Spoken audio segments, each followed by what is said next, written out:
नमस्कार साथियों, स्वागत है आपका जीएस मंथन में। आज हम एक बहुत महत्वपूर्ण टॉपिक पढ़ने जा रहे हैं जो कि हमारा यूपीएससी, यूपीपीएससी या कोई भी एग्जाम हो, वनडे एग्जाम हो, सबके लिए महत्वपूर्ण रहने वाला है। ये मेंस के लिए भी बहुत महत्वपूर्ण टॉपिक रहेगा। इसमें हम क्या करेंगे, पढ़ने का तरीका हमारा ये रहेगा कि यदि कोई संविधान संशोधन हुआ है तो क्यों हुआ है, उसका उद्देश्य क्या है, कब हुआ है, उसमें क्या नई चीज़ें जोड़ी गई हैं, क्या परिवर्तन उसमें हो सकते थे और क्या अभी किए गए हैं, लागू हुआ है तो कब से लागू हुआ है, इन चीज़ों को पढ़ेंगे जहाँ से आपकी परीक्षा में प्रश्न बनते हैं। बहुत महत्वपूर्ण क्लास आपके लिए रहने वाली है, आप इसको ज़रूर देखिएगा। इसमें हम समझाने का ज़्यादा प्रयास करेंगे। समझाने का मतलब ये है कि जब आप अच्छे से समझ जाओगे, जब आपके दिमाग में वो चीज़ें बैठ जाएँगी, तो चाहे प्री में पूछा जाए, चाहे मेंस में लिखना हो, आपके लिए दोनों महत्वपूर्ण यहाँ पर रहेंगे। क्लास बहुत ही महत्वपूर्ण है, आप इसको ज़रूर देखिएगा। मान लो आप इसको लाइव नहीं देख पाते हैं, तो जब आप समय पाएँगे तब इसको देखेंगे। इससे आपको लाभ क्या होगा कि ये एक पूरा टॉपिक यहाँ से आपका क्लियर होने वाला है।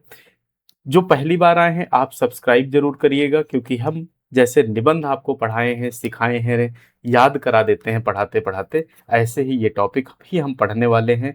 ऐसे ही आगे के आने वाले जो टॉपिक हैं, हम उनको पढ़ेंगे। जिससे कि क्या हो, आपकी सारी चीज़ें एक साथ तैयार हो जाएँ। एक चीज़ और हमें ध्यान रखनी रहेगी, इसका पीडीएफ आपको ऐप पर मिल जाएगा। ऐप पर जब आप जाएँगे तो वहाँ पर इसका पीडीएफ मिल जाएगा, सारी चीज़ें ऐप पर आपको मिल जाएँगी, इसलिए आप ऐप भी इंस्टॉल करिएगा। मेंस के लिए आप इधर-उधर परेशान रहते हो ना कि कहाँ से पढ़ें, क्या पढ़ें, चीज़ें कहाँ से लाएँ, मटेरियल कहाँ से लाएँ, वो सब भी बहुत आसान भाषा में आपको ई-बुक करके वहाँ करा दिया गया है। आप ज़रूर उसको पढ़िएगा, जिससे आपकी प्री और मेंस दोनों चीज़ें बहुत आसान हो जाएँ। यूपी का जीके जो रहता है उसके लिए आपकी ई बुक तैयार करा दी गई है, पूरी अपलोड कर दी गई है। आप वहाँ जाइए, पढ़ना शुरू करिए, आपका केवल काम पढ़ना रहेगा। हिंदी माध्यम से मैं हमेशा कहता हूँ एक समस्या है कि हिंदी माध्यम को पढ़ाने वाले टीचर कम हैं, समझाने वाले टीचर कम हैं। इस वजह से क्या होता है, आप लोग देखते होंगे कि लोग कहते हैं ना हिंदी माध्यम का चयन कम होता है, उसके पीछे यही कारण है कि इसको सिखाने वाले, समझाने वाले टीचर कम होते हैं। चलिए आज हम पढ़ने जा रहे हैं संविधान संशोधन जो महत्वपूर्ण हमारे हैं, जो परीक्षा में बार-बार पूछे जाते हैं, उनको हम पढ़ेंगे, एक-एक करके पढ़ेंगे। चलिए शुरू करते हैं। सबसे पहले हम पढ़ रहे हैं 106वां संविधान संशोधन अधिनियम 106। महिला आरक्षण कानून भी इसको हम कहते हैं, इसका दूसरा जो नाम है वह महिला आरक्षण कानून करके है। पहले क्या था इसमें उसको देखते हैं। लोकसभा और राज्यों की विधानसभाओं में महिलाओं के लिए कोई कानूनी रूप से आरक्षित सीटें नहीं थी। देखो क्या था, जो लोकसभा हो चाहे हमारी विधानसभा, उनके चुनाव जब होते हैं तो उनमें कुछ सीटें आरक्षित होती हैं, लेकिन उसमें कहीं भी महिलाओं के लिए कोई आरक्षण की व्यवस्था अलग से नहीं थी। इसमें क्या है, केवल स्थानीय निकायों जैसे पंचायतों और नगर पालिकाओं में 33% आरक्षण दिया जाता था। आपने देखा होगा, कहते नहीं महिला सीट है इस बार, पुरुष सीट है, वो केवल चलता था आपके कहाँ पर, स्थानीय निकाय चुनावों में। इसके बाद क्या होता है, यह संशोधन होता है, यह संशोधन हमारे लिए काफ़ी महत्वपूर्ण हो जाता है। इसमें क्या चीज़ें फिर जोड़ी जाती हैं, कब हुआ? यह विधेयक सितंबर 2023 में संसद द्वारा पारित किया गया और राष्ट्रपति की मंजूरी के बाद यह कानून बन जाता है। एक चीज़ अच्छा आप लोग और इसमें गौर करिएगा, जब मेंस में लिखना होगा तो आपको ऐसे ही लिखना रहेगा।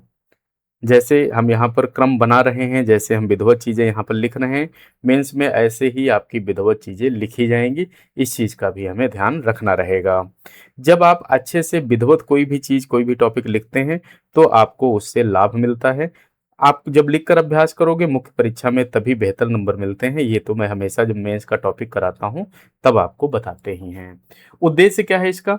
देश की नीति निर्धारण और कानून बनाने वाली सर्वोच्च संस्थाओं में महिलाओं की भागीदारी और प्रतिनिधित्व को बढ़ाना इसका उद्देश्य है। जब महिलाओं का प्रतिनिधित्व होगा तो कहा जाता है कि भाई फिर वो जो कानून में निर्णय होगा, निर्णय भागीदारी जब वो करेंगी, तो वो बेहतर तरीके से चीज़ों को सोच सकती हैं, संवेदनशील तरीके से सोच सकती हैं। किसे लाभ मिलेगा? भारत की सभी महिलाओं को जो राजनीति में आना चाहती हैं, लोकसभा और राज्यसभा यानी राज्य विधानसभा में, उनकी सीटें सुनिश्चित होंगी। मुख्य प्रावधान क्या है? लोकसभा, दिल्ली विधानसभा और सभी राज्यों की विधानसभाओं में महिलाओं के लिए 33% मतलब 1/3 सीटें आरक्षित की जाएंगी। यह आरक्षण जनगणना और परिसीमन के बाद लागू होगा और अगले 15 वर्षों तक यह प्रभावी रहने वाला है। उम्मीद है आपको यह समझ में हमने जो कराया है आया होगा। आप ऐप जरूर इंस्टॉल कर लीजिएगा, पीडीएफ आपको सारी मिल जाएंगी। चैनल सब्सक्राइब करिएगा जिससे मेंस के लिए जो हम पढ़ाते हैं, क्लास लेते हैं, वो सब आपको फ्री में मिलता रहे। निबंध आपके वहाँ पर दैनिक निबंध नाम का फोल्डर है, उसमें मिल जाएगा। यानी बहुत काम का आपका ये चैनल रहने वाला है। यदि आप लोगों ने अब तक सब्सक्राइब नहीं किया है, करिएगा। जैसे हम आपको पहला कानून पढ़ाए हैं, ऐसे ही हम पूरे यहाँ पर कानून पढ़ने वाले हैं। आगे चलते हैं। अगला है हमारा 105वां संविधान संशोधन अधिनियम, ओबीसी सूची का अधिकार। इसमें क्या है, पहले क्या था, सबसे पहले ये देखते हैं। देखो, हम उसी तरीके से यहाँ पर पढ़ रहे हैं जैसे आप लोग खुद नोट्स बनाते हो। नोट्स ऐसे ही शॉर्ट में तो बनाते हो, तो इसको हम पढ़ ही वैसे रहे हैं, जो आपके प्री वगैरह में बहुत काम आएगा। इसका पीडीएफ आप ले लेना, आपके अभ्यास में काम आ जाएगा। ऐप पर डाल देंगे, आप वहाँ से पीडीएफ रेगुलर ले लेना। पहले क्या था, मैं टेलीग्राम पर पीडीएफ देता था, लेकिन फिर समस्या ये हुई कि भाई टेलीग्राम कभी भी बंद हो सकता है, तो इसलिए ऐप लाना मजबूरी थी। 102वें संशोधन की सुप्रीम कोर्ट द्वारा की गई व्याख्या के बाद यह माना जाने लगा कि राज्यों से सामाजिक और शैक्षणिक रूप से पिछड़े वर्गों की पहचान करने का अधिकार छिन गया है। यह केवल किसके पास है? केंद्र के पास है। पहले ये स्थिति बनी थी। फिर क्या होता है, कब होता है? यह संशोधन अगस्त 2021 में संसद द्वारा पारित किया गया और उद्देश्य इसका क्या है? देश के संघीय ढांचे को बनाए रखना और राज्यों को उनकी अपनी ओबीसी सूची तैयार करने की शक्ति को बहाल करना। देखो क्या है, जब आप मेंस में लिखते हो तो आपको भाषा चाहिए, यानी शब्द रचना करनी होती है। तो शब्द रचना के लिए तो भाषा यही काम आएगी, है ना। प्री के लिए फैक्ट यहाँ से आपको मिल जाएंगे। लाभ किसे मिलने वाला है? राज्य सरकारों को अपनी स्थानीय परिस्थितियों के अनुसार जातियों को ओबीसी में शामिल करने का अधिकार मिला, जिससे उन जातियों के छात्रों और नौकरी पेशा के लोगों को लाभ मिलता है। मुख्य प्रावधान की यदि हम बात करें तो इसने स्पष्ट किया कि राज्य सरकारें और केंद्र शासित प्रदेश अपनी खुद की राज्य ओबीसी सूची बनाने और बनाए रखने के लिए पूरी तरह स्वतंत्र हैं। ऐप का लिंक आपको डिस्क्रिप्शन में मिल जाएगा। यहाँ आपको सारे पीडीएफ मेंस की सारी क्लासेस मिलती रहेंगी। यूपी जीके वगैरह भी आपका अपलोड कर दिया गया है। फिर है 104 संविधान संशोधन अधिनियम, एंग्लो इंडियन सीट और एससी एसटी सीट आरक्षण से संबंधित यह है। पहले क्या था, ये चीज इसमें हम समझते हैं। तो लोकसभा और राज्य विधानसभाओं में अनुसूचित जाति एससी, अनुसूचित जनजाति एसटी के लिए आरक्षण की अवधि जनवरी 2020 में समाप्त हो रही थी। साथ ही क्या है, एंग्लो इंडियन समुदाय के लिए 2 सीटें मनोनीत करने की व्यवस्था थी। कब होता है यह अधिनियम? जनवरी 2020 में प्रभावी होता है। उद्देश्य इसका देखते हैं क्या है, वंचित वर्गों के लिए राजनीतिक प्रतिनिधित्व की अवधि को बढ़ाना और एंग्लो इंडियन समुदाय के प्रतिनिधित्व की समीक्षा करना, यह इसका उद्देश्य है। लाभ इसका किसे मिलने वाला है? अनुसूचित जाति और अनुसूचित जनजाति के राजनीतिक प्रतिनिधियों को इसका लाभ मिलेगा। मुख्य प्रावधान देखें तो लोकसभा और राज्य विधानसभाओं में एससी और एसटी के लिए सीटों के आरक्षण को अगले 10 वर्षों यानी 25 जनवरी 2030 तक के लिए बढ़ाया गया है। हालांकि लोकसभा और राज्य विधानसभाओं में एंग्लो इंडियन समुदाय के नामांकन की व्यवस्था को समाप्त कर दिया गया। ये चीज ध्यान रखना भैया, प्री का फैक्ट है ये, कि अब यह पूरी तरीके से समाप्त हो गया है। उम्मीद है जो हम आपको पढ़ा रहे होंगे यह समझ आ रहा होगा, और इसको आप 2-3 बार और देखिए तो आपको अच्छे से और समझ आ जाएगा। 103 संविधान संशोधन अधिनियम, जो हमारा ईडब्ल्यूएस से संबंधित है। कई बार सीधे सीधे पूछ लेता है कि यह संशोधन किससे संबंधित है। पहले क्या था, भारतीय संविधान में आरक्षण का आधार केवल सामाजिक और शैक्षणिक पिछड़ापन था। आर्थिक रूप से कमजोर सामान्य वर्ग के लोगों के लिए कोई आरक्षण की व्यवस्था नहीं थी। कब होता है, यह कानून जनवरी 2019 में लागू किया गया था। उद्देश्य इसका है सामान्य वर्ग के उन लोगों को सहारा देना जो आर्थिक तंगी के कारण उच्च शिक्षा और सरकारी नौकरियों से वंचित रह जाते थे। लाभ किसे मिलेगा? गैर आरक्षित या सामान्य वर्ग के आर्थिक रूप से कमजोर नागरिकों को जिनकी पारिवारिक आय तय सीमा जो है उससे कम है। फिर मुख्य प्रावधान क्या है इसके? उच्च शिक्षण संस्थानों और सरकारी नौकरियों में आर्थिक रूप से कमजोर वर्गों के लिए अधिकतम 10% आरक्षण का प्रावधान किया गया। इसके लिए संविधान में अनुच्छेद 3 15 6 और अनुच्छेद 16 6 जोड़े गए। फिर अगला आता है 102वां संविधान संशोधन अधिनियम 102, जो आपका राष्ट्रीय पिछड़ा वर्ग आयोग को संवैधानिक दर्जा देने से संबंधित है। इसमें हम आपके लिए बहुत महत्वपूर्ण जो रहते हैं उन्हीं को लेके आए हैं। पहले यह क्या था? राष्ट्रीय पिछड़ा वर्ग आयोग केवल एक संवैधानिक निकाय था जिसके पास सीमित शक्तियां थी, उसे संवैधानिक दर्जा प्राप्त नहीं था। कब होता है? यह संशोधन अगस्त 2018 में किया गया था। इसका उद्देश्य है पिछड़े वर्गों के हितों की रक्षा करने वाले आयोग को अधिक शक्ति, अधिकार और स्वायत्ता प्रदान करना। लाभ इसका किसे मिलने वाला है? देश के समस्त अन्य पिछड़ा वर्ग समुदाय को, जिनकी शिकायतों की सुनवाई अब अधिक प्रभावी ढंग से हो सकती है। मुख्य प्रावधान की बात करें तो राष्ट्रीय पिछड़ा वर्ग आयोग को संवैधानिक दर्जा दिया गया और इसके लिए संविधान में अनुच्छेद 338 बी जोड़ा गया। साथ ही राष्ट्रपति को ओबीसी सूची अधिसूचित करने का अधिकार देने के लिए अनुच्छेद 342 ए जोड़ा गया। फिर 101 संविधान संशोधन अधिनियम जीएसटी वाला है, बहुत इंपॉर्टेंट है आपका। पहले क्या था ये? भारत में केंद्र और राज्यों के दर्जनों अलग अलग अप्रत्यक्ष कर जो हैं, जैसे एक्साइज ड्यूटी है, वैट है, सर्विस टैक्स है, एंट्री टैक्स है, ये सब लागू थे, जिससे टैक्स के ऊपर हमेशा टैक्स लगता था। यह ऐतिहासिक कर सुधार 1 जुलाई 2017 से पूरे देश में लागू हुआ है। कई परीक्षाओं में जो है सीधे सीधे वो डेट पूछ लेते हैं। देखिए, आपका उद्देश्य किसी भी परीक्षा की केवल प्री पास करना नहीं होगा। प्री के बाद मेंस देना है, मेंस बाद इंटरव्यू जाना है, यानी पूरी प्रक्रिया हमें फॉलो करके फिर सिलेक्शन तक पहुंचना है। इसके लिए हमें विधिवत चीज़ों को पढ़ना रहेगा, समझना रहेगा, रटना नहीं है। रटोगे तो आप भूल जाओगे, ये चीज़ हमेशा ध्यान रखो। तो रटने पर ध्यान नहीं देंगे, हम केवल समझने पर ध्यान देंगे। चीज़ों को जब हम 2-3 बार समझेंगे तो अपने आप हमारे दिमाग में वो बैठ जाती हैं। आपने देखा होगा जो मैं पढ़ाता हूँ, बहुत मैं आसान भाषा में आपको पढ़ाने का प्रयास करता हूँ। यानी हमारा प्रयास रहता है जितना सरल भाषा, सहज भाषा हो, वो आपको दी जाए, जिससे आप अच्छे से चीज़ों को याद रख सकें। उद्देश्य की बात करें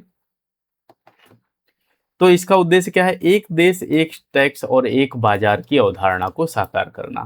मतलब एक हमें इसमें क्या खास चीजें देखनी है? एक देश एक टैक्स, जो पूरे देश में अलग अलग कई प्रकार के टैक्स हैं उनको हटा के एक प्रकार का टैक्स रखा जाएगा और सरल बनाया जाएगा टैक्स प्रणाली को। लाभ किसको मिलने वाला है? उपभोक्ताओं को टैक्स का बोझ कम होने से, व्यापारियों को पारदर्शिता बढ़ने से और सरकार को टैक्स चोरी रुकने से। मुख्य प्रावधान की यदि हम बात करें तो देश के सभी प्रत्यक्ष करों को समाप्त कर एक एकल व्यवस्था यानी जीएसटी लागू की गई है। कर से जुड़े विवादों और दरों को तय करने के लिए एक संवैधानिक निकाय जीएसटी परिषद यानी अनुच्छेद 279 ए का गठन किया गया है। तो ये हमारे लिए काफी महत्वपूर्ण होने वाला है। एक सूचना देते हैं फिर आगे चलते हैं। आप किसी भी परीक्षा में मेंस में जा रहे हैं, चाहे यूपीएससी चाहे किसी भी स्टेट की पीएससी, आपको चैनल सब्सक्राइब जरूर करना चाहिए। जब आप सब्सक्राइब करेंगे तो यहाँ हम आपको निबंध लिखना सिखाते हैं, मुख्य परीक्षा की जो आंसर राइटिंग है उसको सिखाते हैं, जो आपको बहुत ज़्यादा लाभ देने वाली रहती है। हिंदी माध्यम के लिए मैं फिर कहता हूँ कि यह चैनल आपके लिए बहुत मदद करने वाला है, रामबाण साबित होने वाला है। इसलिए सब्सक्राइब जरूर करिएगा और ऐप जरूर इंस्टॉल करिएगा। डिस्क्रिप्शन में लिंक मिलने वाली है, जिससे क्या है कि आपको सारी पीडीएफ अभ्यास के लिए वहां मिलती रहेंगी। आगे चलते हैं। 100वां संविधान संशोधन अधिनियम 100 भारत बांग्लादेश भूमि समझौता। कई बार सीधे पूछ लेगा कि 100वां किससे संबंधित है, या कुछ इधर संशोधन दे देगा, इधर उनके मुद्दे दे देगा, फिर कहेगा मिलान करके बताओ कौन सा किससे संबंधित है। तो वहां के लिए भी आपको पढ़ना चाहिए। पहले क्या था? ये भारत और बांग्लादेश के बीच सीमा पर कई इलाके यानी अंतः क्षेत्र थे, जहां के नागरिक दशकों से बिना किसी देश की नागरिकता और बुनियादी सुविधाओं के रह रहे थे। कब होता है यह कानून वर्ष 2015 में लागू किया गया था। उद्देश्य क्या है? दोनों देशों के बीच दशकों पुराने सीमा विवाद को हमेशा के लिए सुलझाना और सीमा को सुरक्षित करना रहेगा। लाभ किसको मिलने वाला है? उन क्षेत्रों में रहने वाले हजारों नागरिकों को जिन्हें मनपसंद देश की वैध नागरिकता और सरकारी योजनाएं मिली हैं, उनको इसका लाभ मिलेगा। मुख्य प्रावधान की यदि हम बात करें तो भारत ने बांग्लादेश को 111 अंतः क्षेत्र सौंपे, जबकि बांग्लादेश ने भारत को 51 अंतः क्षेत्र सौंपे। ये थोड़ा ध्यान रखना, मेंस का मुद्दा यह बनेगा। मेंस में यहाँ से प्रश्न बनने के चांस ज्यादा हैं। इसके तहत दोनों देशों के बीच भूमि का आदान प्रदान हुआ और सीमाओं का पुनर्निर्धारण किया गया। फिर आता है 99 संविधान संशोधन अधिनियम, यानी 99 नंबर का राष्ट्रीय न्यायिक नियुक्ति आयोग, एनजेएसी। देखो, हर एक में जब वहां लगा के पढ़ेंगे तो कई बार बहुत कंफ्यूजन होती है, इसलिए सीधे सीधे वर्ड ही पढ़ लेते हैं, डिजिट पढ़ लेते हैं तो आसान रहेगा। पहले क्या था, सुप्रीम कोर्ट और हाई कोर्ट के जजों की नियुक्ति कोलेजियम प्रणाली के माध्यम से होती थी, जिसमें केवल सीनियर जज ही जजों के नाम तय करते हैं। यह कब होता है, संशोधन 2014 में पारित होता है, अक्टूबर 2015 में सुप्रीम कोर्ट ने इसे असंवैधानिक घोषित कर दिया। तो ये क्या हुआ, सुप्रीम कोर्ट ने क्या किया था, असंवैधानिक घोषित किया था। फिर इसमें एक नई चीज देखने को मिलती है। उद्देश्य इसका क्या था, पहले ये समझो। जजों की नियुक्ति प्रक्रिया में पारदर्शिता लाना और कार्यपालिका की भागीदारी को सुनिश्चित करना। अब लाभ इससे किसको मिलने वाला है, न्यायपालिका की चयन प्रक्रिया को अधिक लोकतांत्रिक बनाने के उद्देश्य से यह लाया गया था। मुख्य प्रावधान इसमें क्या क्या किए गए, कॉलेजियम प्रणाली को बदलकर राष्ट्रीय न्यायिक नियुक्ति आयोग के गठन के प्रावधान इसका किया गया। हालांकि सुप्रीम कोर्ट ने न्यायपालिका की स्वतंत्रता का हवाला देकर इस संशोधन को पूरी तरह रद्द कर दिया, जिससे पुराना कॉलेजियम सिस्टम जो है बहाल हो जाता है। यानी यह रद्द कर दिया गया है, लेकिन फिर भी इससे आपकी GS2 में क्वेश्चन बन सकता है। अगला है हमारा 97 संविधान संशोधन अधिनियम, जो सहकारी समितियों से संबंधित है, 97 नंबर का। पहले क्या था, यह सहकारी समितियों के प्रबंधन और चुनाव को लेकर देश में कोई एक समान और मजबूत संवैधानिक ढांचा उपलब्ध नहीं था। कब होता है यह संशोधन वर्ष 2011 में पारित हुआ और 2012 में प्रभावी हो जाता है। उद्देश्य क्या है इसका, सहकारी समितियों को लोकतांत्रिक, पेशेवर और आर्थिक रूप से मजबूत तरीके से चलाने के लिए प्रेरित करना। लाभ इसका किसे मिलेगा, ग्रामीण और शहरी क्षेत्रों के उन करोड़ों किसानों और छोटे व्यवसायियों को जो डेयरी बैंक या कृषि सहकारी समितियों से जुड़े हैं। मुख्य प्रावधान की बात करें तो सहकारी समिति बनाने के अधिकार को अनुच्छेद 19(1)(c) के तहत एक मौलिक अधिकार बनाया गया। संविधान में एक नया भाग इसमें जोड़ा गया, जिससे क्या होता है, राज्य के नीति निर्देशक तत्वों में अनुच्छेद 43 भी शामिल हो जाता है। यानी इससे ही हमारा यह प्रावधान जो है बनता है। आगे चलते हैं। 96 संविधान संशोधन अधिनियम, जो कि ओडिया भाषा का नाम परिवर्तन से संबंधित है। पहले क्या है, संविधान की 8वीं अनुसूची में उड़ीसा राज्य की आधिकारिक भाषा का नाम ओरिया लिखा हुआ था। कब होता है यह संशोधन वर्ष 2011 में किया जाता है। उद्देश्य है इसका भाषा के नाम को उनके मूल स्थानीय उच्चारण के अनुरूप सही करना।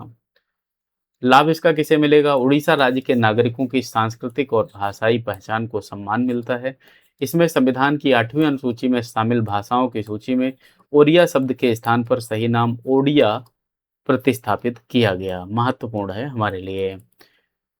जिन लोगों ने अब तक सब्सक्राइब नहीं किया, आप जरूर कर लीजिएगा, क्योंकि मेंस की आंसर राइटिंग, निबंध में यदि आप शून्य स्तर पर हैं, आप नहीं लिखना जानते हैं कैसे लिखते हैं, तो हम आपको यहाँ विधिवत सिखाते हैं, बहुत आसान भाषा में सिखाते हैं।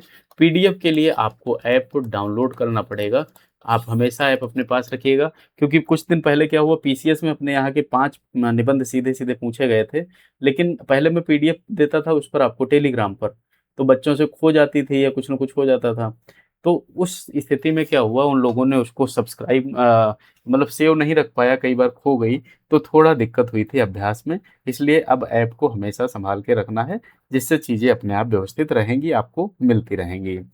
इसके अलावा ऐप पर जब आप जाएंगे तो प्री के लिए बहुत सारा मटेरियल आपका ई-बुक टाइप में मिलने वाला है।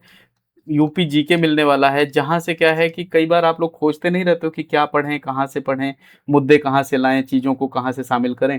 तो आपको यहाँ व्यवस्थित तरीके से सब दे दिया गया है। आपका अब ढूँढना काम नहीं होगा, ढूँढने का काम कर दिया गया है। आपका काम केवल अभ्यास करना और पढ़ना रहेगा। चलिए आगे चलते हैं। 95वां संविधान संशोधन अधिनियम, 95 नंबर। पहले क्या था, संसद और विधानसभाओं में SC/ST आरक्षण की अवधि 2010 में समाप्त हो रही थी।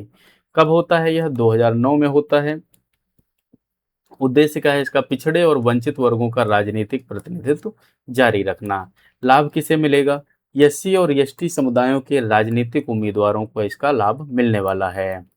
मुख्य प्रावधान क्या है, लोकसभा और राज्य विधानसभाओं में SC/ST और एंग्लो इंडियन सीटों के आरक्षण की अवधि 60 वर्ष से बढ़ाकर 70 वर्ष अर्थात 2020 तक यह कर दिया गया है। ये महत्वपूर्ण है, जो चीज़ें बढ़ाई जाती हैं उनको थोड़ा हमें ध्यान रखना है, कितना कर दिया गया है। फिर आता है 93वां संविधान संशोधन अधिनियम 93 नंबर का। पहले क्या था, उच्च शिक्षण संस्थानों जैसे आईआईटी, आईआईएम में ओबीसी वर्ग के लिए सीटों के आरक्षण का कोई स्पष्ट संवैधानिक प्रावधान नहीं था। कब होता है यह? 2005 में। उद्देश्य क्या है? उच्च और तकनीकी शिक्षा में पिछड़े वर्षों की पहुंच का बढ़ाना। लाभ किसे को मिलने वाला है? यह ओबीसी के छात्रों को सीधा सीधा लाभ इससे मिलेगा। प्रावधान इसमें क्या रखे गए हैं? जैसे राज्य को सामाजिक और शैक्षणिक रूप से पिछड़े वर्गों या एससी एसटी के लिए निजी और सरकारी उच्च शिक्षण संस्थानों में प्रवेश के लिए विशेष प्रावधान करने की शक्ति दी गई है।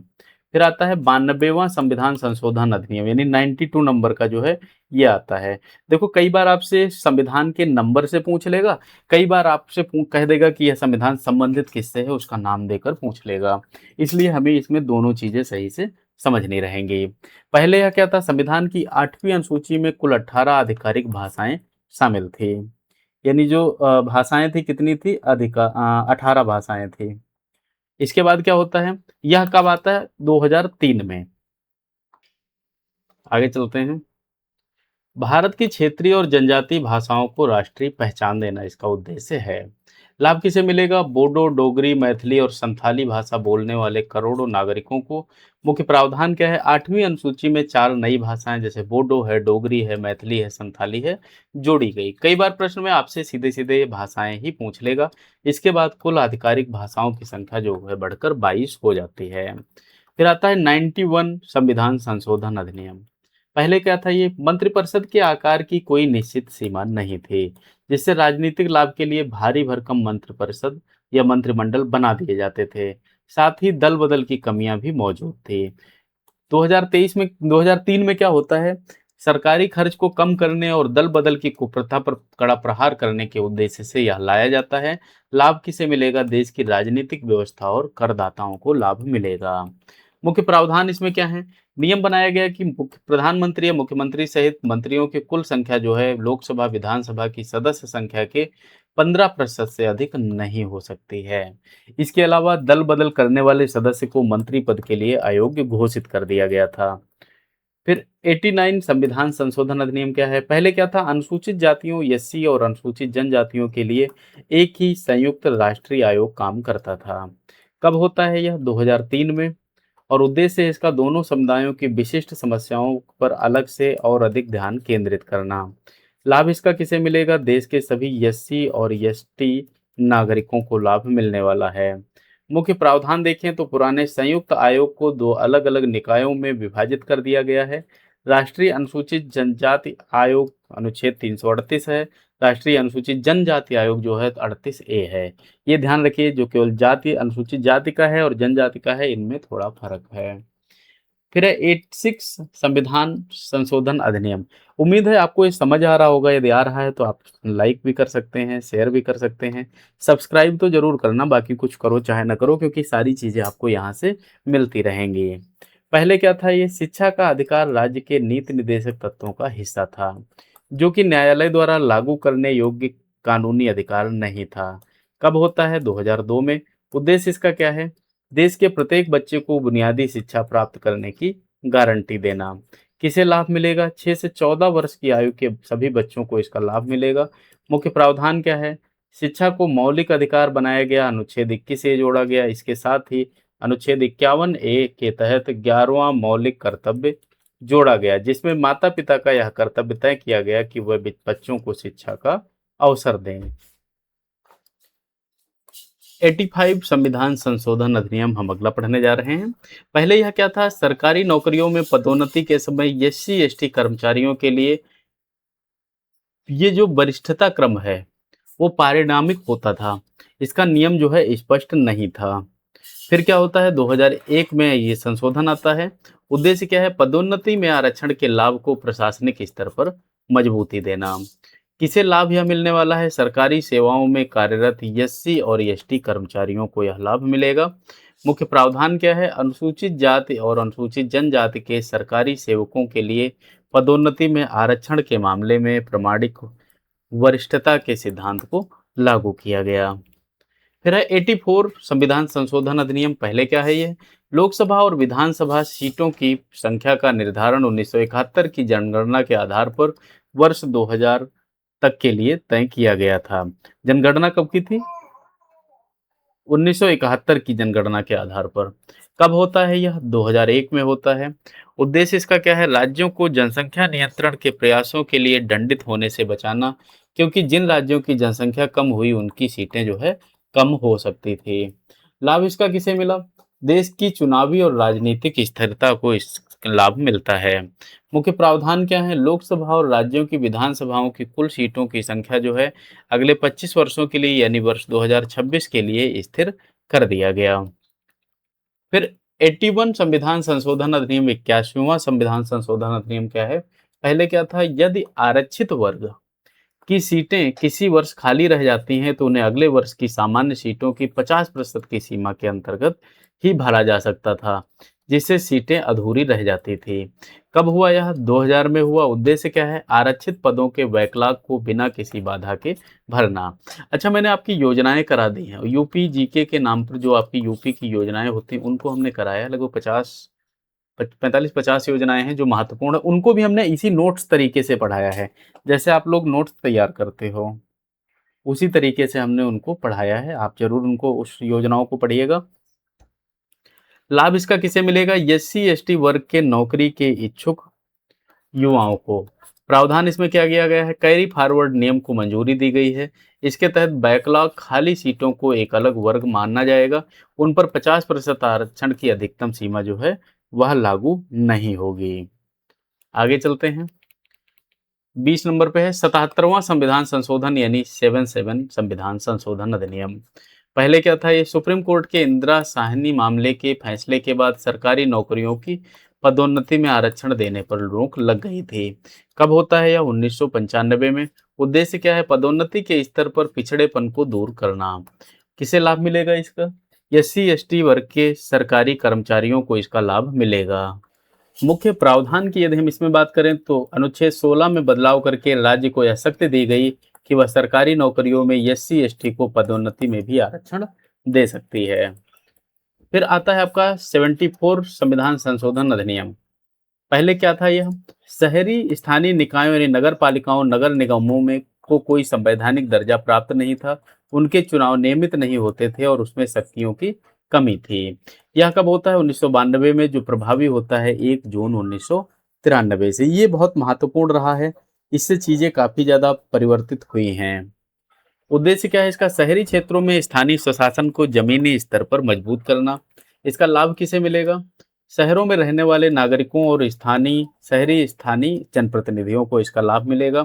प्रावधान इसमें क्या है? नगर पालिकाओं को संवैधानिक दर्जा दिया गया। संविधान में एक भाग जोड़ा गया और 12वीं अनुसूची जोड़ी गई, जिससे शहरी निकायों के लिए 18 कार्य क्षेत्रों की सूची बनाई गई। कितने कार्य क्षेत्र हैं, कौन सा भाग है और कौन सी अनुसूची है, इसको थोड़ा हमें समझना रहेगा। तो ये हमें थोड़ा ध्यान रखना रहेगा, ये महत्वपूर्ण है हमारे लिए। अगला है 73 संविधान संशोधन अधिनियम। ये भी हमारे लिए महत्वपूर्ण है। पहले क्या था? ये पंचायती राज व्यवस्था राज्यों के विवेक पर निर्भर होती थी। पंचायतों के पास न तो वित्तीय अधिकार थे और न ही नियमित चुनाव की गारंटी थी। मतलब वहाँ क्या था? कोई चुनाव कैसे होंगे, किन परिस्थितियों में होंगे, किन शर्तों के साथ होंगे, ऐसा कुछ नहीं था। आगे चलते हैं। कब होता है ये? 1992 में 24 अप्रैल 1993 से यह प्रभावी होता है। आपसे डेट भी कई बार पूछी जाती है।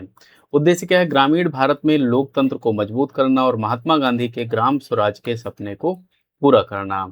लाभ किसे मिलेगा? ग्रामीण जनता, महिला प्रतिनिधियों, जहां 33% आरक्षण के माध्यम से, और किसानों को इसका लाभ मिलने वाला रहेगा। मुख्य प्रावधान इसमें क्या है, उनकी चर्चा करते हैं।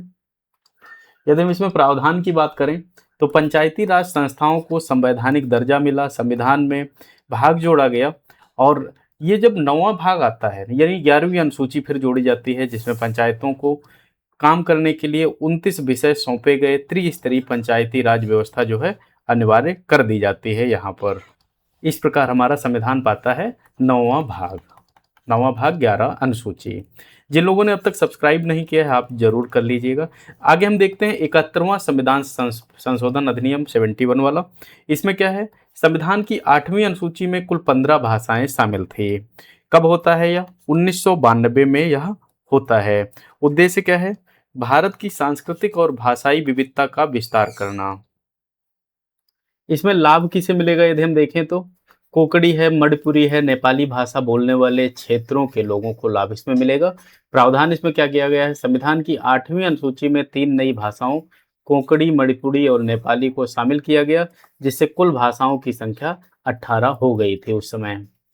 फिर आता है 69 संविधान संशोधन अधिनियम। क्या है भैया ये?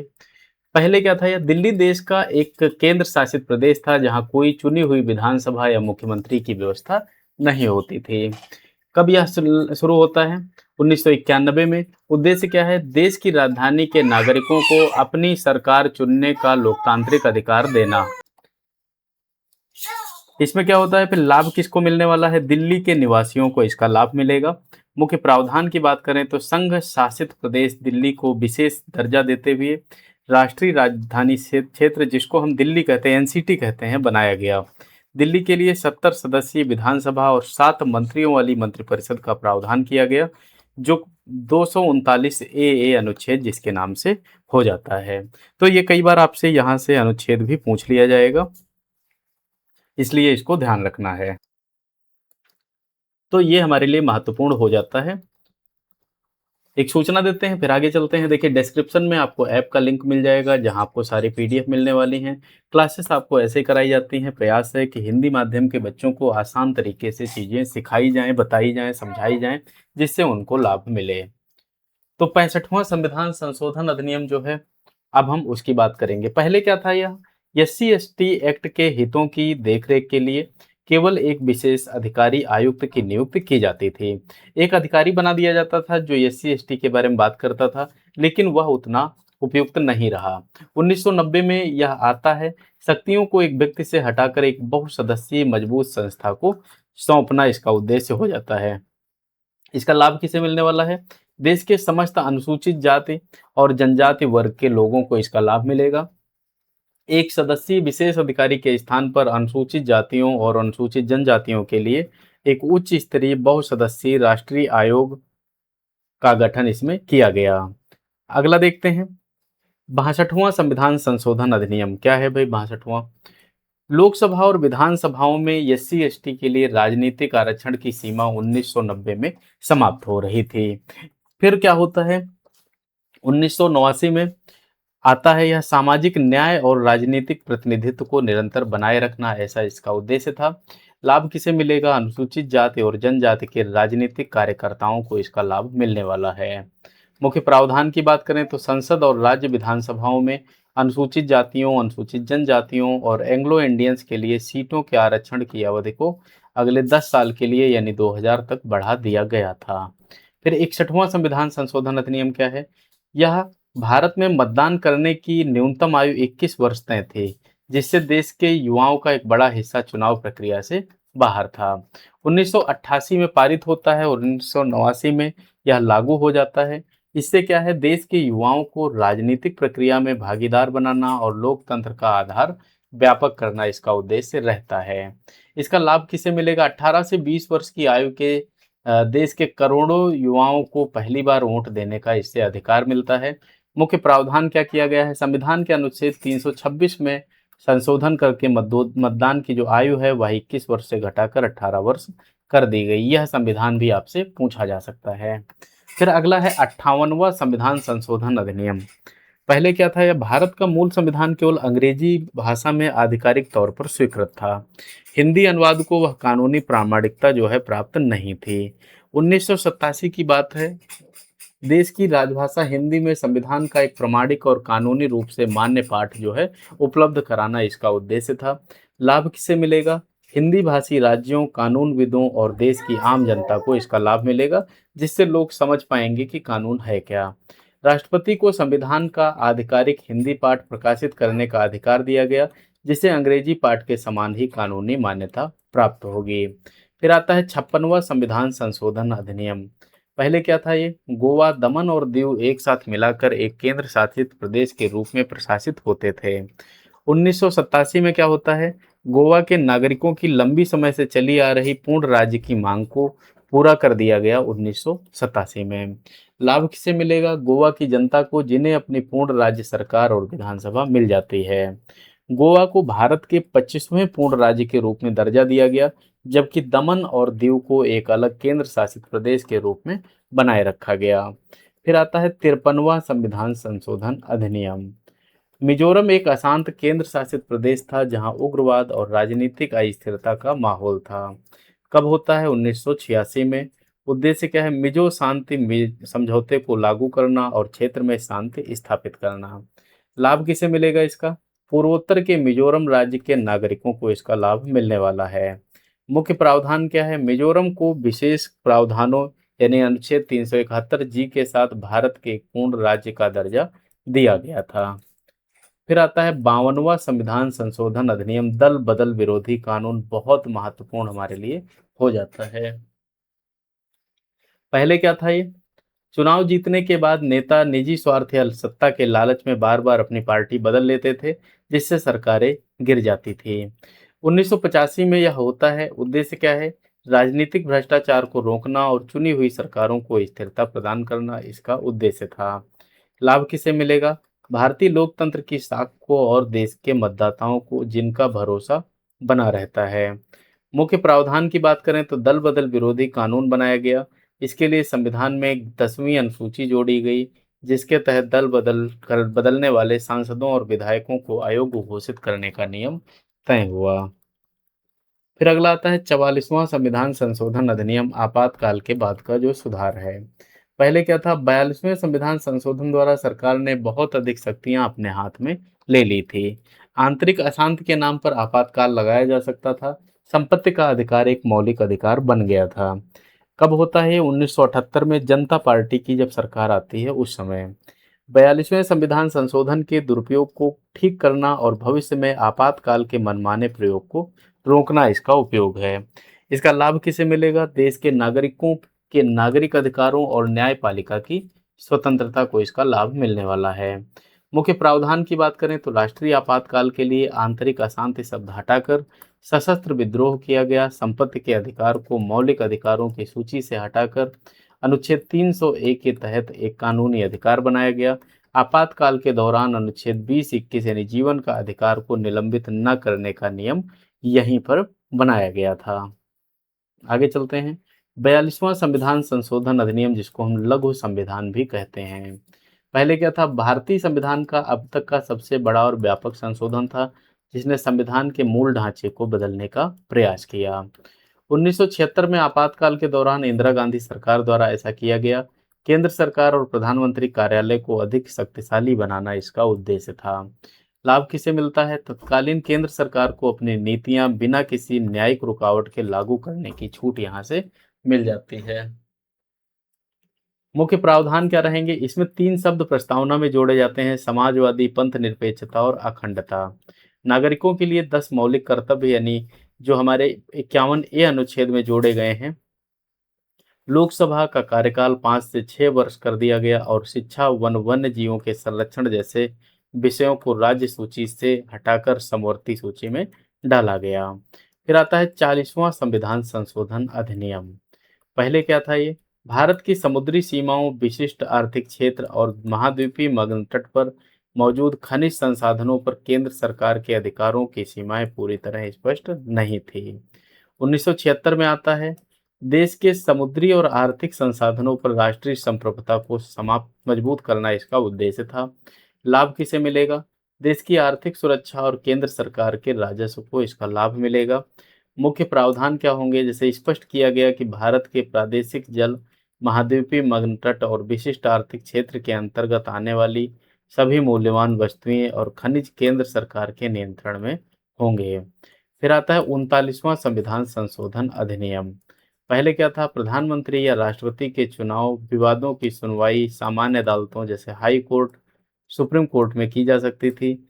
इसी तरह कह सकते हैं इसके तहत क्या हुआ? इलाहाबाद हाई कोर्ट ने इंदिरा गांधी का चुनाव रद्द कर दिया था।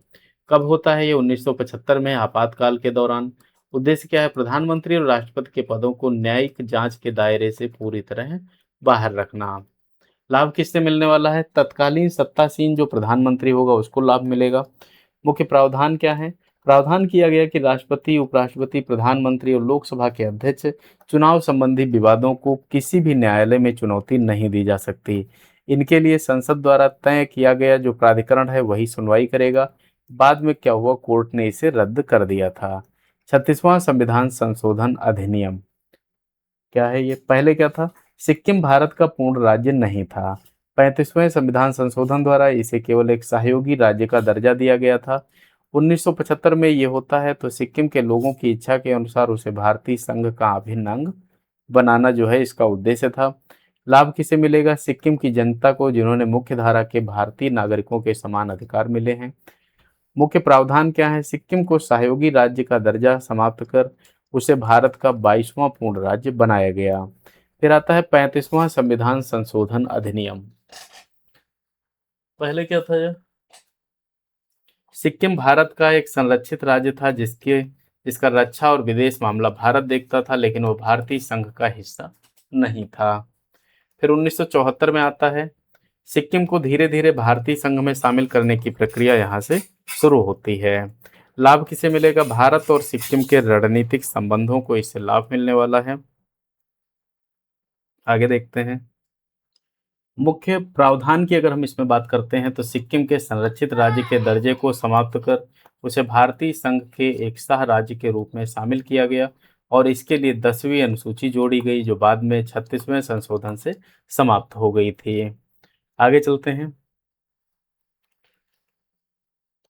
वही सूचना एक बार फिर देते हैं, जिन लोगों ने अब तक सब्सक्राइब नहीं किया है आप लोग जरूर कर लीजिएगा। जिस तरीके से हम यहाँ आपको चीज़ें पढ़ाते हैं ऐसे आपके निबंध वगैरह मेंस का पढ़ाया जाता है। ऐप पर आप जाएंगे तो मेंस के लिए काफ़ी सारी चीज़ें आपको वहाँ मिलेंगी, इसलिए ऐप भी आप जरूर इंस्टॉल करिएगा। अगला है 31वां संविधान संशोधन अधिनियम। पहले क्या था? लोकसभा की सीटों की अधिकतम संख्या 525 निर्धारित थी, लेकिन 1971 की जनगणना के बाद जनसंख्या बढ़ने के कारण सीटों में वृद्धि जरूरी हो गई थी। कब होता है यह? 1973 में। उद्देश्य क्या है? बढ़ती जनसंख्या के अनुपात में देश की जनता को संसद में उचित प्रतिनिधित्व देना। लाभ किसे मिलेगा? देश की मतदाताओं को, जिससे जनप्रतिनिधियों का अनुपात सही बना रहे। मुख्य प्रावधान क्या होते हैं? सीटें यहाँ पर बढ़ा दी जाती हैं, 525 से 545 कर दी जाती हैं। साथ ही केंद्र शासित प्रदेशों के प्रतिनिधियों की संख्या को 25 से घटाकर कितना कर दिया गया? 20 कर दिया गया। कई बार क्या होता है, किसी प्रावधान में क्या चीजें बदली हैं, कानून में क्या बदलाव हुए हैं, उनसे प्रश्न बन जाते हैं। इसके बाद आता है 26वां संविधान संशोधन अधिनियम, जिसमें आपको हम कहते हैं प्रीवी पर्स की समाप्ति। पहले क्या था इसमें? आजादी के समय भारत में रियासतों के विलय के बदले पूर्व राजा महाराजाओं को सरकार की तरफ से भारी भरकम सालाना पेंशन और विशेष अधिकार दिए जाते थे, जिसे हम प्रीवी पर्स कहते थे। कब होता है? 1971 में। उद्देश्य क्या है? राजशाही के बचे खुचे प्रतीकों को समाप्त कर देश में समानता लाना और सरकारी खजाने पर बोझ कम करना इसका उद्देश्य था। लाभ किसे मिलता है? यह देश के लोकतंत्र और समानता के सिद्धांत। मुख्य प्रावधान क्या है? भूतपूर्व देशी रियासतों के राजाओं को मिलने वाले प्रिवी पर्स और उनके सभी विशेष विशेषाधिकार पूरी तरह समाप्त कर दिए गए। कुछ जो पहले से राजा थे उनको अलग से चीजें दी जाती थी, अधिकार मिलते थे, उसको यहाँ पर समाप्त कर दिया जाता है। आगे चलते हैं। अगला जो हमारा आता है वह है 25वां संविधान संशोधन अधिनियम। पहले क्या था ये? सरकार द्वारा लोक कल्याण के लिए निजी संपत्ति का अधिग्रहण करने पर अदालतों द्वारा भारी मुआवजे की मांग की जाती थी, जिससे सरकार की कल्याणकारी योजनाएं रुक जाती थी। कब होता है यह? 1971 में। उद्देश्य क्या है इसका? संपत्ति के अधिकार को सीमित करना ताकि भूमि सुधार और बैंकों का राष्ट्रीयकरण आसानी से किया जा सके। लाभ किसे मिलेगा? समाज के गरीब और भूमिहीन वर्ग को इसका लाभ मिलेगा। मुख्य प्रावधान इसमें क्या होते हैं? अनुच्छेद 31 में बदलाव कर मुआवजा शब्द के स्थान पर राशि शब्द का प्रयोग किया गया। इसके साथ ही अनुच्छेद 31C जोड़ा गया, जिसमें कहा गया कि नीति निर्देशक तत्वों 39B और 39C को लागू करने के लिए बनाए गए कानूनों को मौलिक अधिकारों के उल्लंघन के आधार पर चुनौती नहीं दी जा सकती है। इसके बाद आता है 24वां संविधान संशोधन अधिनियम। पहले क्या है ये? गोलकनाथ मामले 1967 में सुप्रीम कोर्ट ने फैसला दिया था कि संसद मौलिक अधिकारों में कोई कटौती या संशोधन नहीं कर सकती है। 1971 में हुआ। उद्देश्य इसका क्या है? संविधान संशोधन के मामले में संसद की सर्वोच्चता को फिर से स्थापित करना। इसका लाभ किसे मिलेगा? संसद को जनहित में कानून बनाने की असीमित शक्ति मिली, जिस पर बाद में मूल ढांचा की सीमा लगा दी जाती है। मुख्य प्रावधान इसमें क्या है? स्पष्ट किया गया कि संसद को अनुच्छेद 368 के तहत मौलिक अधिकारों सहित संविधान के किसी भी हिस्से में संशोधन करने का पूरा अधिकार है। इसके अलावा यह अनिवार्य किया गया कि राष्ट्रपति संविधान संशोधन विधेयक पर अपनी मंजूरी देंगे, वह इसे रोक नहीं सकते हैं। आप लोगों ने यदि अब तक सब्सक्राइब नहीं किया है तो जरूर कर लीजिएगा, जिससे मेंस की सारी चीजें आपको यहाँ मिलती रहें। उम्मीद है जो ये क्लास कराई गई है ये आपको समझ में भी आई होगी, इसलिए आप इसको लाइक शेयर भी कर सकते हैं। चैनल सब्सक्राइब करना आपके लिए बहुत फायदेमंद रहेगा। इसमें आप एक काम ये भी कर सकते हैं कि आप ऐप डाउनलोड करिएगा, जहां से पीडीएफ मिल जाएगी अभ्यास के लिए।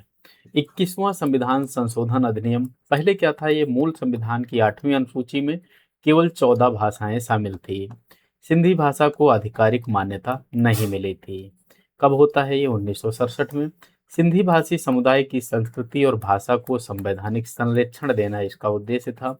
लाभ इसका किसे मिलेगा? देश के सिंधी भाषी जो नागरिक हैं उनको इसका सीधा लाभ मिलने वाला है।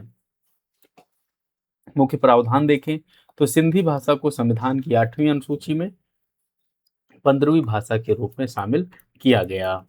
फिर आता है 18वां संविधान संशोधन अधिनियम। पहले क्या था? राज्यों के पुनर्गठन और नए राज्यों के निर्माण के संबंध में राज्य शब्द की परिभाषा में केंद्र शासित प्रदेशों को शामिल करने को लेकर अस्पष्टता बनी थी। 1966 में ये होता है। नए राज्यों और केंद्र शासित प्रदेशों के गठन के संसद की शक्ति को पूरी तरह स्पष्ट करना इसका उद्देश्य है। प्रशासनिक सुगमता और संसद की विधायी स्पष्टता को लाभ मिलने वाला है। मुख्य प्रावधान क्या है? स्पष्ट किया गया कि संसद की नए राज्यों के निर्माण की शक्ति, यानी अनुच्छेद 3 के अंतर्गत यह भी शामिल है कि वह किसी भी राज्य या केंद्र शासित प्रदेश के किसी बड़े हिस्से को जोड़कर नया केंद्र शासित प्रदेश भी बना सकती है। इसी के तहत पंजाब और हरियाणा का भाषाई आधार पर पुनर्गठन हुआ था। फिर आता है 14वां संविधान संशोधन अधिनियम। पहले क्या था इसमें? पांडिचेरी या पुदुचेरी फ्रांसीसी शासन से मुक्त होकर भारत में शामिल तो हो गया, लेकिन उसे केंद्र शासित प्रदेश के रूप में स्पष्ट संवैधानिक दर्जा और स्थानीय विधायिका नहीं प्राप्त थी। 1962 में होता है। उद्देश्य है पूर्व फ्रांसीसी उपनिवेशों को भारतीय राजनीतिक व्यवस्था में पूरी तरह समाहित करना। लाभ किसे मिलेगा? पुदुचेरी, हिमाचल प्रदेश, मणिपुर और त्रिपुरा जैसे केंद्र शासित प्रदेशों की जनता को यहाँ से लाभ मिलेगा। मुख्य प्रावधान क्या है? पुदुचेरी को केंद्र शासित प्रदेश के रूप में प्रथम अनुसूची में शामिल किया गया। संसद को यह शक्ति दी गई कि वह इन केंद्र शासित प्रदेशों के लिए विधानमंडलों और मंत्रिपरिषद का गठन कर सकती है। इसके बाद आता है 10वां संविधान संशोधन अधिनियम। पहले यह क्या था? दादरा और नगर हवेली पुर्तगाली शासन से मुक्त होने के बाद भी औपचारिक रूप से भारतीय संघ के राज्यों या केंद्र शासित प्रदेशों की सूची का हिस्सा नहीं बने थे। 1961 में ये होता है। इस मुक्त क्षेत्र को भारत के प्रशासनिक और संवैधानिक ढांचे का हिस्सा बनाना उद्देश्य है। दादरा और नगर हवेली के स्थानीय नागरिकों को इससे लाभ मिलने वाला है। मुख्य प्रावधान क्या है कि दादरा और नगर हवेली को औपचारिक रूप से भारत में शामिल कर उसे केंद्र शासित प्रदेश का दर्जा दिया गया। फिर आता है 9वां संविधान संशोधन अधिनियम, बेरूबाड़ी मामला जो है। भारत और पाकिस्तान के बीच सीमा विवाद सुलझाने के लिए नेहरू नून समझौता 1958 को हुआ था, जिसके तहत पश्चिम बंगाल का बेरूबाड़ी संघ क्षेत्र पाकिस्तान को दिया जाना था, लेकिन संविधान में इसका स्पष्ट तरीका नहीं था। यह कब होता है? 1960 में। सुप्रीम कोर्ट की सलाह के बाद अंतर्राष्ट्रीय समझौते को कानूनी रूप से अमली जामा पहनाना इसका उद्देश्य था। दोनों देशों के सीमा विवाद के को शांतिपूर्ण तरीके से निपटाना था। सुप्रीम कोर्ट के निर्णय के बाद यह तय हुआ कि संसद साधारण कानून से देश का कोई हिस्सा किसी विदेशी राज्य को नहीं दे सकती।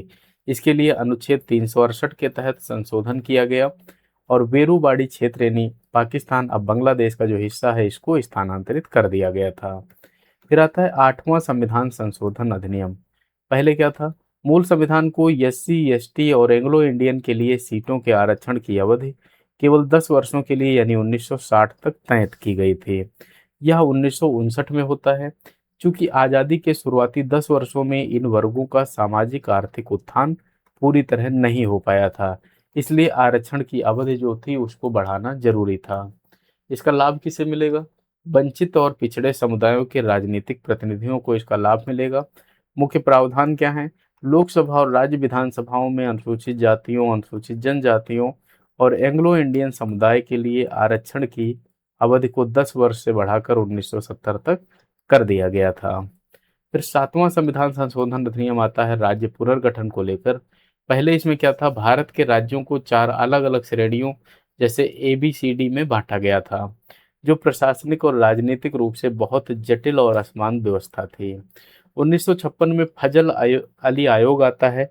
तो इसमें क्या होता है? भाषाई और प्रशासनिक सुविधा के आधार पर पूरे भारत का नए सिरे से नक्शा तैयार करना इसमें शामिल था। लाभ इसका किसे मिलेगा? देश की आम जनता को, जिन्हें अपनी भाषाई पहचान के आधार पर सुव्यवस्थित राज्य मिले। मुख्य प्रावधान क्या है? राज्यों की पुरानी जटिल श्रेणियों को पूरी तरह समाप्त कर दिया गया। इसके स्थान पर भारत को 14 राज्यों और 6 केंद्र शासित प्रदेशों में पुनर्गठित किया गया। साथ ही यह नियम भी बना कि एक ही व्यक्ति को 2 या 2 से अधिक राज्यों का राज्यपाल बनाया जा सकता है। ये वहीं से प्रक्रिया आती है। फिर दूसरा संविधान संशोधन अधिनियम आता है। पहले क्या था? मूल संविधान के अनुसार लोकसभा के एक सदस्य द्वारा प्रतिनिधित्व की जाने वाली जनसंख्या की ऊपरी सीमा 7.5 लाख तक थी, लेकिन जनसंख्या तेजी से बढ़ रही थी। तो 1952 में क्या होता है? लोकसभा निर्वाचन क्षेत्रों के आकार और जनसंख्या के अनुपात को व्यवहारिक बनाना इसका उद्देश्य है। इसका लाभ किसे मिलेगा? चुनाव आयोग और देश के मतदाताओं को इसका लाभ मिलेगा। मुख्य प्रावधान की बात करें तो लोकसभा में प्रतिनिधित्व के पैमाने को बदला गया और संसद सदस्य के लिए तय यानी 7.5 लाख की ऊपरी जनसंख्या सीमा के प्रतिबंध को हटा दिया गया। पहला संविधान संशोधन अधिनियम, भूमि सुधार और 9वीं अनुसूची। कई बार इसका नाम ही पूछ लिया जाता है। पहले क्या था ये? देश की आज़ादी के समय जमींदारी प्रथा लागू थी। जब सरकार ने भूमि सुधार कानून बनाकर गरीबों में जमीन बांटने की कोशिश की, तो जमींदार संपत्ति के मौलिक अधिकार का हवाला देकर अदालतों में चले गए। कानून रुक गए। कब यह पास होता है? 1951 में संविधान लागू होने के ठीक अगले ही वर्ष अंतरिम संसद द्वारा। उद्देश्य क्या है? सामाजिक आर्थिक असमानता को दूर करने के लिए भूमि सुधार कानूनों को अदालती मुकदमों से बचाना उद्देश्य है इसका। लाभ किसे मिलेगा? देश के करोड़ों गरीब भूमिहीन किसानों और मजदूरों को इससे लाभ मिलने वाला है। प्रावधान की बात करें तो संविधान में 9वीं अनुसूची जोड़ी गई। नियम बनाया गया कि 9वीं अनुसूची में डाले गए कानूनों की अदालतें समीक्षा नहीं कर सकती हैं। इसके अलावा विचार और अभिव्यक्ति की स्वतंत्रता पर तार्किक प्रतिबंध लगाए गए थे। इस प्रकार आज की यह क्लास पूरी होती है। आप इसका 2-3 बार अभ्यास करिएगा। ये सभी परीक्षाओं के लिए महत्वपूर्ण है, क्योंकि संविधान में कितने परिवर्तन हुए, किस प्रकार हुए, सब में पूछा जाता है। पहली बार आप आए हैं तो सब्सक्राइब करिएगा, ऐप जरूर डाउनलोड करिएगा। इससे आपको बहुत लाभ मिलने वाला है। मेंस के काफ़ी खंड वहाँ पर कराए गए हैं, आप उनको पढ़िएगा, क्योंकि ऐप पर सारी चीज़ें एक साथ दी जा सकती हैं। आप वहाँ से स्वयं पढ़ सकते हैं। आपके PCS की ई बुक आ गई है। अब आपको ढूंढना नहीं है कि क्या पढ़ें क्या ना पढ़ें, ई बुक आ गई है। इसके अलावा यूपी जीके के लिए काफ़ी ज़्यादा चीज़ें आपकी उपलब्ध करा दी गई हैं। सब कुछ आपको ऐप पर मिल जाएगा, इसलिए आप ऐप ज़रूर इंस्टॉल करिएगा। कुछ भी समझ में नहीं आए, आप जब चाहें पूछ सकते हैं। मेंस की आंसर राइटिंग कराई जाती है, आप साथ में वो भी देखिए। जो बच्चे मेंस की आंसर राइटिंग करते हैं उनकी कॉपी भी अपलोड कर दी जाती है। ये क्लास यहीं ख़त्म होती है। मिलते हैं अगली क्लास में, तब तक के लिए अभ्यास बनाए रखिए। धन्यवाद।